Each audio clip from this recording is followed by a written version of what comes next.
അങ്ങനെ സൺഡേ ആയിട്ട് ഞങ്ങൾ പോയത് ഫോർട്ട് കൊച്ചി കാശി ആർട്ട് കഫേയിലാണ് കേട്ടോ.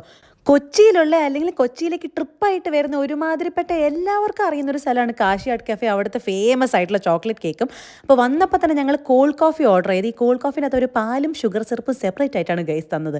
അപ്പോൾ അത് മിക്സ് ചെയ്തപ്പോൾ നല്ല രസത്തിലാണ് വന്നത്. അതിന് ശേഷമാണെങ്കിൽ മീറ്റ് ലവേഴ്സ് ഓംലെറ്റ് എന്ന് പറയുന്നൊരു സാധനം എടുത്തിട്ടോ.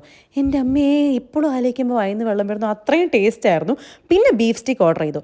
ബീഫ് സ്റ്റിക്ക് കഴിക്കുന്ന സമയത്താണെങ്കിൽ ഒരുത്തിങ്ങനെ മണത്ത് വന്നിങ്ങനെ ഞൊഴഞ്ഞു ഇടയിൽ കൂടെ വന്ന് നോക്കുമ്പോൾ ഇങ്ങനെ ഭയങ്കര ദയാപരമായിട്ടുള്ള കണ്ണുകളോട് നോക്കിയപ്പോൾ അമൽച്ചേട്ടനാണെങ്കിൽ ഒരു പീസ് എടുത്ത് കൊടുത്തു. അത് കഴിഞ്ഞപ്പോൾ പിന്നെ അവൾക്ക് പിന്നെ ആക്രാന്തമായിട്ട് പിന്നെ ഒരു പീസും കൂടെ കൊടുത്തു. പിന്നെ ഞങ്ങൾ നിർത്തി. അങ്ങനെ പുറത്തേക്ക് ഇറങ്ങി കുറച്ച് ഫോട്ടോസ് എടുക്കാമെന്ന് വെച്ച് നോക്കിയപ്പോഴാണ് പെട്ടെന്നൊരു ചേട്ടൻ വാല് തുറന്നിട്ട് എന്താ മോളെ എന്നുള്ള രീതിയിൽ അവിടെ നിന്ന് ചോദിച്ചു. അപ്പോൾ ചേട്ടൻ പറഞ്ഞു കേട്ടോ, അവിടെ നിന്ന് ഫോട്ടോ എടുത്തോ കുഴപ്പമൊന്നുമില്ല എന്ന് പറഞ്ഞു. പക്ഷേ ഞങ്ങൾ ഓർത്തു സാരല്ല, നോവേ ഉള്ളതല്ലേ, അവിടേക്ക് പോകാമെന്ന് ഓർത്തു. അങ്ങനെ നോവേനം കൊണ്ട് ഫോട്ടോ എടുക്കുന്ന സമയത്ത് ഗൈസ് അവൾക്ക് ക്ഷമയില്ല. പക്ഷെ നല്ല അടിപൊളിയായിട്ട് പോസ് ചെയ്തിട്ടുണ്ട്.